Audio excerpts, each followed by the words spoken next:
Welcome to Last Call. Wait, before you turn off the TV, which I'm sure you normally do when Conan ends and this show starts, tonight it's going to be like Conan never ended. Why? He just sprinted all the way here from 2 floors down. Please welcome, for the entire show, Conan O'Brien. Thank you. All right, Conan. Thank you for being here. Yeah, no problem. Tests show people need more Conan. They can't. There's just been an hour. It's just been a marathon hour of Conan killing time. This helps us tremendously, though, because you're just, it's an honor to have you and a real show on before us. We're only half an hour, so we figure by the time you go off the air, it's 15 minutes of people brushing their teeth. They leave NBC on. We get a great first 15-minute rating, and then we just fall to hell. No, you don't understand. I'm tired, now you go to bed. Is not to wake them up after the Tonight Show. Because studies show they fall asleep during Jay, but they leave the TV on, providing a good rating. Right. So if we make too much noise, we wake them up, and then they go like, what the, that guy? And then they turn it off. It's always weird to watch you. Head's so fat, click. It's weird to watch you because you make a lot of jokes about, oh, it's 12:30, it's so late, and that's fine when this was like SCTV reruns. Right. And now we're on, and there's nights we just feel like literally, like Conan can joke because it's 12:30. We're on, it's like 10 minutes to 2 a.m. There's a lot of prisoners watching. You have to keep that in mind. They let the TV on till like 3 in the morning. Really? So, yeah, because it keeps them, they're less violent then. So there are people out there watching. I think that's the beauty of late night TV. You don't know who they are, and I'm always shocked because we do have we have a young audience, but we also have, there'll be like old women that have to take a pill at 12:35. And they tell me, I love you, I see your show, because if I don't take that pill, my jaw drops off. My cartilage has been eaten away, and I'm like, it's all right, lady. But there's a lot of people up. We never aired our first night because of whatever reason. But I remember that, yeah. What was, you were nice enough and I got this mandate from NBC. Carson's coming on tonight, you better promote him. So the whole show, we did a special show on Monday night, and the whole show I'm like, stick around, because Carson's coming up. Yeah, right. Carson's coming at you like a freight train. Woo, woo, woo. Doing that like the whole hour, and I kept interrupting. That was your whole show that night. That was my whole show, and guests kept trying to tell stories, and I'd be like, shut up, Fabio, because Carson's coming. Check it out. And I kept doing it, the whole night. And then the best part is the end of the show, and I'm like, that's our show, folks, but don't you go anywhere, because Carson's here. 3, 2, 1. Welcome, Carson. And they cut to, there have been some technical difficulties. Carson Daly will not be on tonight. Right. It's like, I'm the biggest ass in the world. What I learned about that night is that show business really is a business. And this late night thing, especially more recently with Dave almost leaving CBS, and everybody just went right to you. I don't know where you were at that time. All I know is that your deal had been announced that you were going to stay. Right. And then, like, the weekend later, it was Dave might leave CBS. Where's Conan? What's his availability? Right. That is just, where were you at that time? And was your phone ringing off the hook? Thinking I had really screwed up. Right. No, there are a lot of us who, was like, I just signed to stay at 12:30, And look what opened up. Yes, for an extra $60 a week. Pretty good, huh? David's leaving, availability 11:30, $50 million. What? And just weeping. I actually, in my gut, I didn't think he was going to go. And I just didn't. I didn't believe he was going to go. Anybody that does this for a living knows how difficult it is to stop doing your show, move to a different network, which Dave has already done once, and then rebuild a show in a different time, same time slot, but still trying to find a new audience on a different channel. You got to open a new theater. And I just remember thinking, I just don't think he's going to go. So I never got that worked up about it. I didn't think it was going to happen. Dave was, in your early days on the show, at one point really sort of helped you out, if I'm not mistaken, when things weren't so great in the beginning. Yeah. People were saying a lot of things about your show. Was it going to make it? Was it not? Right. And he came on your show. Yeah, I mean, it's funny because young fans now don't know what I'm talking about, because I now meet people who are 21 or 22 and they started watching it. I mean, we've been on the air 9 years, and so there are people I meet who are just like, I started watching it when I was 14 or whatever, and now I'm in my 50s, and you look great, do the math. And what's with these people? But now they've sort of grown up watching me, and so they don't know what it was like when we first went on the air. Right. David Letterman's show was famously on at 12:35, and it was a show that influenced me a lot, and it was a brilliant show. And I thought that he had created these amazing innovations in the form. So and I came out of nowhere to replace him, and people were just flipped out. Like, right. Who is this guy? I mean, you know, relatives of mine were like, who do you think you are? Mom, please, no, you're not funny. And it was really a rough time. In fairness to them, you know, I was really green. I was really raw. There's no school. I wish there was a school right. To learn this. There's no place where you can major. You know, Arsenio isn't teaching a class somewhere at UCLA, and you can go and thank you, Arsenio. Maybe that's a good thing. Yeah, yeah, I'd take it. Is it like this or counterclockwise? You know, whatever. But I didn't, and so I was green, and I made a lot of mistakes, and we tried a lot of really weird comedy early on, and some of it is still with us today. The clutch cargo with the lips, the year 2000. We do a lot of bits that lasted and are still with us. We did some things that were just horrible. Right. I mean, horrible. And I look at the clips now, and I can't believe I did that. And I look, you know, I'm like 60 pounds light. My head is really skinny, and I've got a giant forelock in front of my head and weird orange makeup. And I'm like, stay tuned, folks, because I'm really nervous. And I'm doing this horrible comedy. And David Letterman, to his credit, saw something I think that he liked in the show at the time. And he said some nice things about our show in the press. He said Conan's trying a lot of innovative stuff and give it time. Right. And then he appeared on the show. And this is, that's huge, I mean, he doesn't do talk show appearances. And he came on the show, and it was exciting. And I think it kind of legitimized us a little bit. We asked for any guy named Dave to come on our show our first week. Just anybody. Right. No luck. I want to show you the clip of David Letterman on Conan O'Brien. Watch. I want to ask you something. This is a question that people wouldn't expect, but when I first got this job, I came here to 30 Rock. How did you get this job, by the way? Was it a theme writing contest? Or yes. Yes. Yeah. It was a what would I do with a talk show, and I was fourth. We'll take a quick break. We're with Conan O'Brien. He is the entire show. We'll be right back.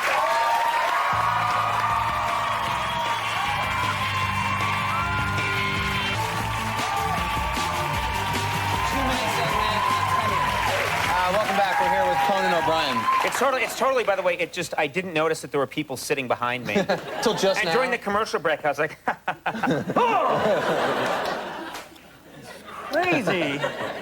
Hey, baby. All right.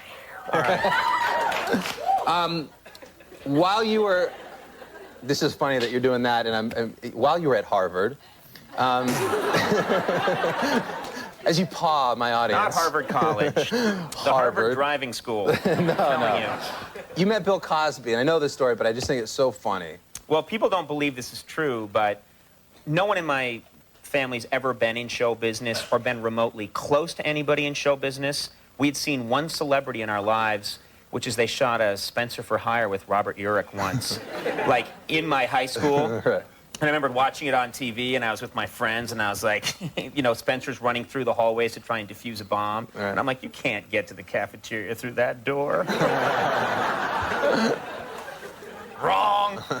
And so we knew nothing about show business. And when I was in college and I was on this organization, the Harvard Lampoon, and that's, you know, helped me get started in comedy, that's where I really realized I love doing this. I'd like to keep doing it. I like performing. I like writing.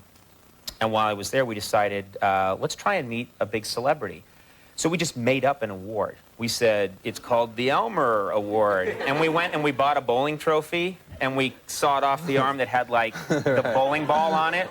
So it was a one-armed guy just leaning forward. And we called up Bill Cosby, and this is when he was at the height of he was doing the Cosby Show, and he's, you know, huge. Right. And we called him up and said, we're from the Harvard Lampoon. We want to give you the prestigious Elmer Award. And he was like, all right, I'm there. We got really scared. And so he flew in on a private jet, and he landed in Boston. This is in 1983 or 84 or something. And I'm just this total geek, college geek. I mean, I weigh about 100 pounds. My head was still the same size now, so it was just really sick, and I was gangly and weird. And people said, well, Bill Cosby's flying in, and we're going to have this big dinner for him. We better like hire a limo service or something. And I knew nothing. So I just said, we don't need to do that, you know. Trust me, I mean, I spoke like Urkel, and I was like, no, we don't need to do that. I'll pick him up myself. So I took the subway to Brookline, where my parents live, and I borrowed the station wagon. And it's a true story, and it's a station wagon that my parents purchased from a motel in Maine. True story, and they never took the logo off the side, so it said Spruce Point Inn, and it had like a pine tree, and it was all beat up and crappy. And you're going to pick up the legendary Bill Cosby, who thinks he's getting a real award. Right, and he thinks he's getting a real award, and so he lands in like a Learjet, and he has like 50 people with him, and on the door, he comes down the stairs of the plane, and he's wearing a tux, and he, you know, he's like tossing pudding pops to people, and he, you know, and people are like, yay, and he walks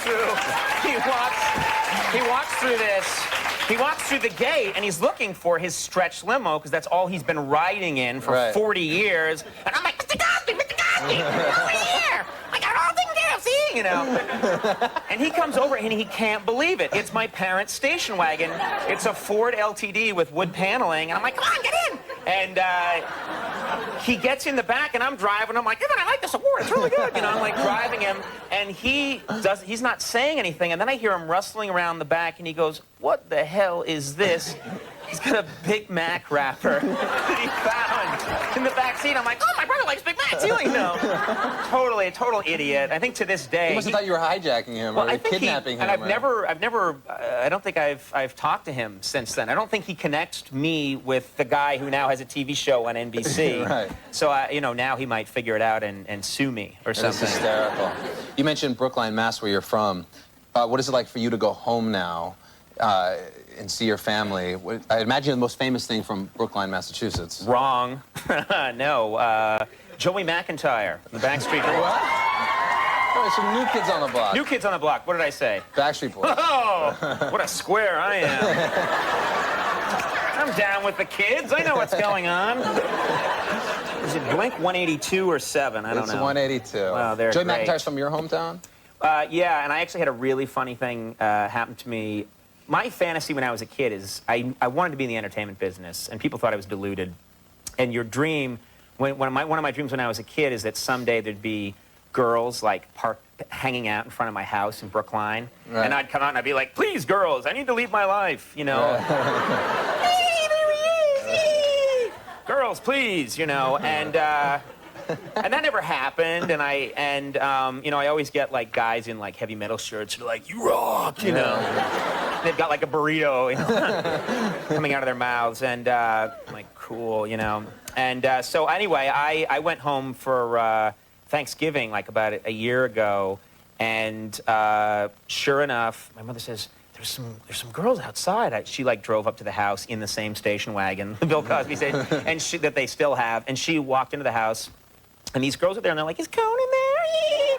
And she told me about it, and I was like, this is so cool, you know? There are girls hanging out in front of my house, and I go outside finally, and there's like 4 girls there, and it's really cold out, and I said, well, girls, you know, you must be big fans. You're hanging out here, and, you know, this is, please give me my life back, you know. It's coming true, your fantasy. You're driving me crazy, but don't go anywhere. Can I get you? You want shares? You've got to go. So they were hanging out, and I said, you know, you guys must be big fans. And they went, well, we were hanging out at Joey McIntyre's house, but nothing was going on, so we thought we'd check this place out. No! You must stay. Get you, McIntyre. Right. He also has this, like, beautiful, it's really funny. He lives in, like, this gorgeous, it's funny that he comes from this, you know, boy band and everything, but he lives in this, like, this beautiful like mansion. A castle. It sort of looks like the, you know, the richest lawyer in town lives there. Right. No, it's Joey McIntyre. It's Joey McIntyre, and they're probably, like, you know, black light posters all inside or something. That's a great story. We'll be right back. More with Conan O'Brien right after this.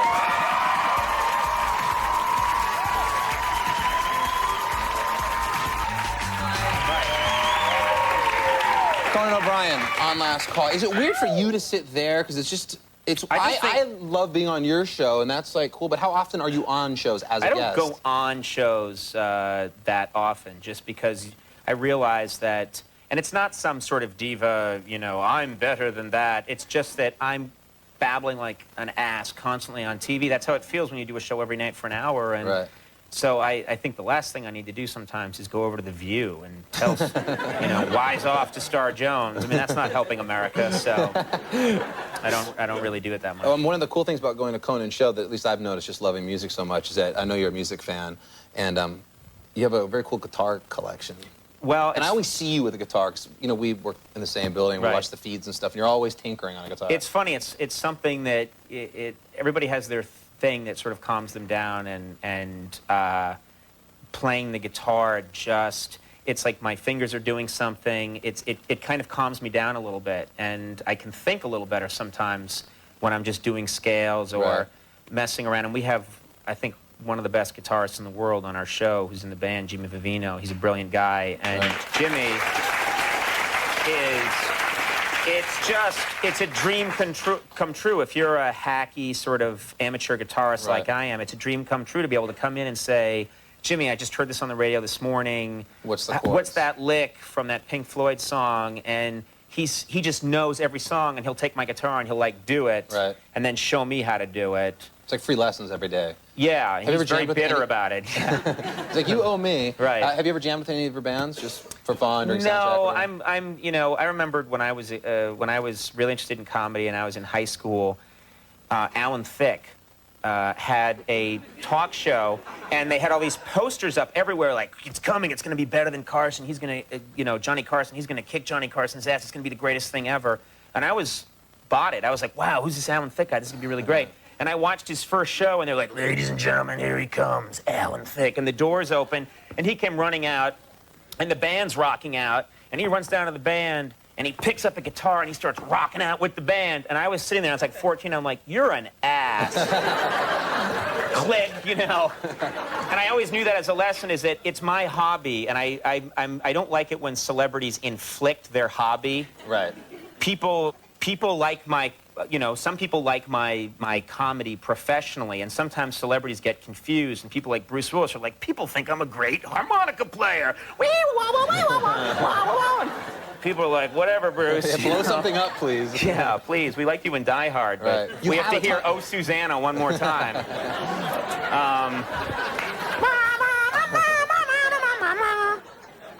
So it's one of those things that I'm very careful, not to do. You have a very nice collection of guitars, though.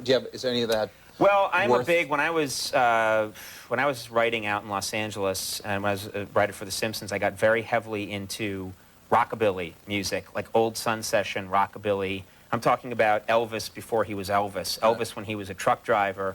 And starting out, people are laughing, but that's what that's how he got started. He drove a truck for Crown Electric. He stopped at a little recording studio in Memphis, and he recorded this amazing music that I think was the atomic bomb blast that started rock and roll. And that's the stuff I've always been really passionate about, I love. So the true rockabilly guitars are Gretsch guitars. And so I have a small Gretsch guitar collection, starting from the first one I bought when I had no money, and I spent $600 on it, and it seemed like this is the most amount of money that you can spend on something in the world. And that's a 1963 Gretsch Tennessean. And then right up to when I started making money on the talk show about a year ago, I was in a work-study program for a while on the show. I was getting credit for an English class. But when I finally started making money, I bought the cool 6120 Gretsch guitar, which this is boring to everybody, but they're just, I think they're beautiful. How many do you have? It's not that bad. I probably have total of maybe 18, 19 guitars. There's some people that I know that they're addicts. They have hundreds of guitars, and their houses look like Planet Hollywood. You have a very cool office, though, full of guitar. We don't have any money here, but I at least wanted to get you a little mini guitar. Oh, you didn't have to do that. Yeah. Always watch you jamming on it. You can take it on the plane and play it if you want. Beautiful. I'm actually, look at this. You can check it out. It's pretty cool, though. What else are you going to give me? There you go. That's so cool. Yeah, that's all we can afford around here. It's like a ukulele. It's really, it's... Yeah, it is. If we still have a show in 5 years, I'll get you a real one. I'm going to wear a Hawaiian shirt and start playing it on the air. and like our ratings are going to bomb out. That is really nice. Yeah, and what's really no, cool is add I to the have to collection. I have to go to Los Angeles this weekend on business, and I can take this It'd be on the great plane. to play it on the plane. I'm going to wander the aisles of the plane. Take requests from everybody in first class. People are people are nervous about flying now, and so Right. I'm gonna as a public service just wander the aisles of the plane. Sing some calming They music. made up their minds and they started packing. They left before the sun came up that day.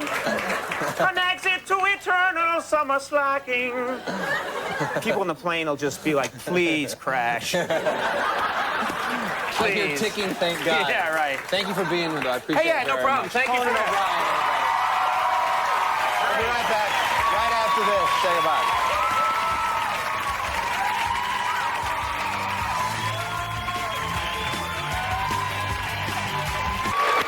That's the show. Thanks to Conan O'Brien, who's an amazing lead-in and an even better guest. Thank you for being on the show. Thank you.